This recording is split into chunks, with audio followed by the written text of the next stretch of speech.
जी नमस्कार सबको, राधे राधे।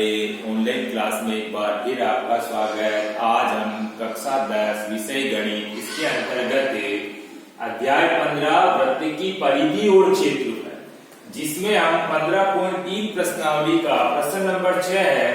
त्रिज्या 8 सेंटीमीटर वाले एक वृत्त के अंतर्गत खींचे जा सकने वाले वर्ग का क्षेत्रफल ज्ञात करो, ये आज का प्रश्न है।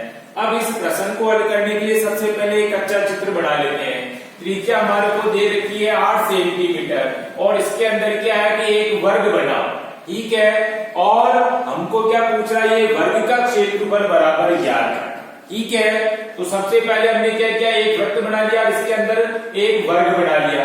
अब हमारे को त्रिज्या दे रखी, तो अब इस वृत्त की त्रिज्या क्या होगी, 8 सेंटीमीटर। यहां से यानी ओ से लेके सी तक का भाग हो गया आपके 8 सेंटीमीटर। इसी तरह से ओ से ए तक का भाग हो गया आपके 8 सेंटीमीटर, त्रिज्या हो गई। लेकिन व्यास टोटल कितना हो जाएगा, 16 सेंटीमीटर। अब हम इसको क्या है कि पाइथागोरस प्रमेय सूत्र से, अब सबसे पहले हमको क्या है कि इसके अंदर वर्ग की भुजा नहीं दे रही, तो वर्ग की भुजा मानना कि ये x सेंटीमीटर की है, ठीक है। ये x है तो ये भी क्या होगी, x ही होगी, ठीक है। वर्ग की सारी भुजाएं कैसी होती है, बराबर होती है। लेकिन हमारे को मालूम नहीं, इसलिए हमने इसको क्या कर दिया, x मान लिया, ठीक है। अब उसके बाद में क्या है कि पाइथागोरस प्रमेय सूत्र से हम क्या करेंगे, इसकी भुजा यानी x ज्ञात करने की कोशिश करेंगे। कैसे, सबसे पहले पाइथागोरस प्रमेय सूत्र से कर्ण का वर्ग बराबर लंब का वर्ग प्लस आधार का वर्ग। अब कर्ण क्या है आपके पास में, कर्ण टोटल यानी व्यास 8 सेंटीमीटर, 8 सेंटीमीटर टोटल कितना हो गया, 16। तो कर्ण की जगह लिखेंगे हम 16, ठीक है। उसके बाद लंब की जगह हो गया आपका x और आधार की जगह हो गया आपका x, ठीक है। x का वर्ग प्लस x का वर्ग। अब 16 का वर्ग करेंगे 256 बराबर x का वर्ग करेंगे x स्क्वायर प्लस x का वर्ग किया तो x स्क्वायर। 256 बराबर x स्क्वायर को जोड़ा कितना हो गया, 2x स्क्वायर। तो x स्क्वायर बराबर, अब x स्क्वायर बराबर क्या हो जाएगा, 256 बटे 2 का भाग लगाया तो हमारे पास कितना आया, 128 x स्क्वायर का मान आ गया।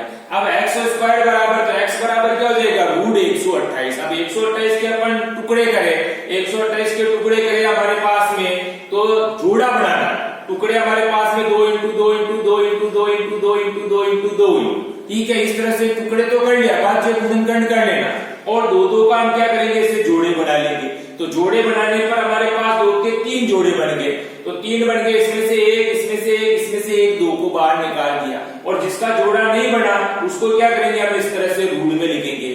तो 2 दूनी 4 और 4 दूनी 8। तो इस तरह से हमारे पास x का मान कितना आ गया, 8 रूट 2 सेंटीमीटर। ये x यानी कि इस वर्ग की भुजा होगी, ठीक है। तो सबसे पहले हमको क्या करना, वर्ग की भुजा ज्ञात करना है। तो वर्ग की भुजा हमने क्या किया, पाइथागोरस प्रमेय सूत्र से हमने वर्ग की भुजा निकाल ली। अब आपको ध्यान में है कि वर्ग का क्षेत्रफल, तो वर्ग का क्षेत्रफल बराबर क्या होता है, भुजा स्क्वायर। तो भुजा हमने x मान रखी थी, तो x का मान कितना है, 8 रूट 2 आया। तो वर्ग का क्षेत्रफल भुजा स्क्वायर, तो 8 रूट 2 का स्क्वायर हो जाएगा। अब 8 रूट 2 को वापस 8 रूट 2 से गुणा करेंगे, तो 8 को 8 से गुणा किया तो 8 को 8 64 और इंटू रूट 2 को रूट 2 से गुणा करेंगे। रूट को रूट से, एक जैसी संख्या रूट को रूट से गुणा करते तो रूट हट जाता है, ठीक है। तो यहाँ क्या रह गया आपके, इंटू 2। अब 64 को 2 से गुणा किया तो यहाँ कितना आ गया आपके, 128 सेंटीमीटर स्क्वायर। यही आपका क्या हो गया, आंसर हो गया। और वैसे भी हम देखें यहाँ पर x स्क्वायर बराबर 128। अब x स्क्वायर वर्ग की भुजा को क्या मान रखा था, x मान रखा था, और वर्ग का क्षेत्रफल भुजा स्क्वायर, तो भुजा को x मान रखा, तो x का भुजा की जगह क्या देगा, x आ जाएगा। तो x का वर्ग x स्क्वायर, और x स्क्वायर का मान कितना आ रहा है, 128 आ रहा है। तो हम यहाँ तक करके भी हम इसको छोड़ सकते हैं, और नहीं तो कोई बात नहीं, आप पहले x निकाल दो। x निकालने के बाद में वर्ग का क्षेत्रफल भुजा स्क्वायर, भुजा की जगह आपके x आ गया, x का मान आ गया, इसको वापस क्या करेंगे, वर्ग करके, और इस तरह से हम आंसर ला सकते, ठीक है। ये तो था एक प्रश्न जो आपके 15.3 का प्रश्न नंबर 6 वृत्त था, जिसकी त्रिज्या दे रखी, इसके अंदर एक वर्ग है, इस वर्ग का क्षेत्रफल हमको ज्ञात करना था। वर्ग की भुजा हमको मालूम नहीं, इसलिए हमने क्या किया, पहले वर्ग की भुजा निकाली। वर्ग की भुजा निकालने के लिए पाइथागोरस प्रमेय सूत्र लगाया। ठीक है, वर्ग की भुजा x का मान आ गया, उसके बाद वर्ग का क्षेत्रफल निकाल लिया।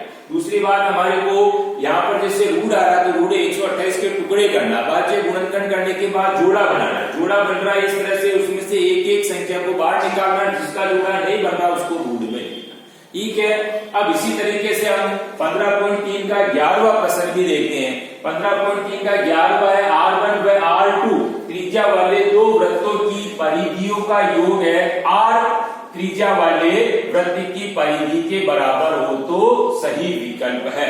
हमारे को 4 विकल्प दिए हुए हैं, उन 4 विकल्प में कौन सा विकल्प सही है वो हमको ज्ञात करना। ठीक है, तो सबसे पहली शर्त के अनुसार तो दो वृत्त की परिधि का योग बराबर तीसरे वृत्त की परिधि, यानी तीसरा जो वृत्त है उसकी परिधि किसके बराबर है, दो वृत्त की परिधि का योग।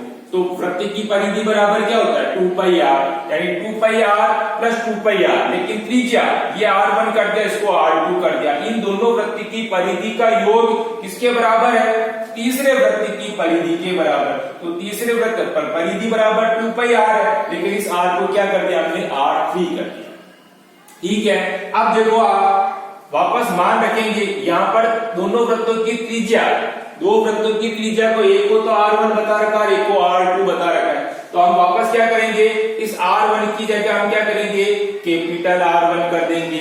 इसी तरह से यहाँ पर R2 है, इस R2 की जगह यहाँ स्मॉल था पहले, हम इसको क्या कर दिया, कैपिटल कर दिया R2। ठीक है, तो 2πr1 है, तो इस 2πr1 की जगह हम क्या करेंगे, कैपिटल 2πr1 कर देंगे, प्लस 2πr2 स्मॉल है, प्लस की जगह प्लस 2πr2 कर दिया, यानी इसकी जगह हमने क्या कर दिया, कैपिटल कर दिया। ठीक है, दोनों स्मॉल R1 की जगह हमने क्या कर दिया, कैपिटल R1 R2 कर दिया, यानी स्मॉल R1 R2 का उसकी जगह हमने कैपिटल R1 और R2 कर दिया। ठीक है, उसके बाद इसी तरह से बराबर 2πr, अब यहाँ पर R3 है, R3 की जगह हम क्या करेंगे, इसकी जगह कैपिटल R कर देंगे, जैसा कि हमको प्रश्न में दिया R1 R2 त्रिज्या वाले दो वृत्त की परिधि का योग है।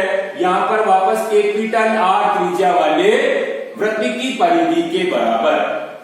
ठीक है, तो 2πr1 प्लस 2πr2, अभी हमारे पास में दोनों R कैसे स्मॉल है, बराबर 2πr3, यहाँ भी हमारे पास में R कैसे त्रिज्या स्मॉल ही। ठीक है, अब जहां जहां स्मॉल थी वहां हमने क्या कर दिया, कैपिटल R कर दिया। ठीक है, R1 की जगह कैपिटल R1 ही आ रहा है, देखो R2 की जगह वापस कैपिटल R2 आ रहा, R3 की जगह वापस कैपिटल R आ रहा है। ठीक है, अब सूत्र में हमने मान रख दिया। अब यहाँ क्या है, हमारे पास में दोनों में कॉमन निकल रहा, कॉमन क्या निकल गया, 2π निकल गया, तो बचा क्या, R1 प्लस R2 बराबर 2πr, ये ऐसे कैसे। अब इधर भी 2π है, इधर भी 2π है, तो ये 2π से 2π क्या होगा, कट जाएगा, तो हमारे पास क्या बच गया, R1 प्लस R2 बराबर ये कैपिटल R बच गया। तो हमारे पास में जो ऑप्शन दिया हुआ था उस ऑप्शन में हमारा आंसर ये हो गया। अब हमारे ऑप्शन के अंदर क्या दिया हुआ था, मतलब पहले ऑप्शन ए ऑप्शन दिया हुआ था, तो हम क्या करेंगे, उसमें ए ऑप्शन को सही बताएंगे। तो हमारे को ए की जगह या बी की जगह, सी की जगह, डी की जगह कोई सा भी ऑप्शन हो सकता है, लेकिन आपको जो आंसर आते हैं उस आंसर के अनुसार हमको ऑप्शन बताना। ठीक है, तो इस तरह से हमारा आंसर क्या हो जाएगा, R1 प्लस R2 बराबर कैपिटल R। इस तरह से हम क्या करेंगे, इस प्रश्न का आंसर यानी सही विकल्प हम इस तरह से बताएंगे। ठीक है, तो इस तरह से दोनों प्रश्न हमने किए।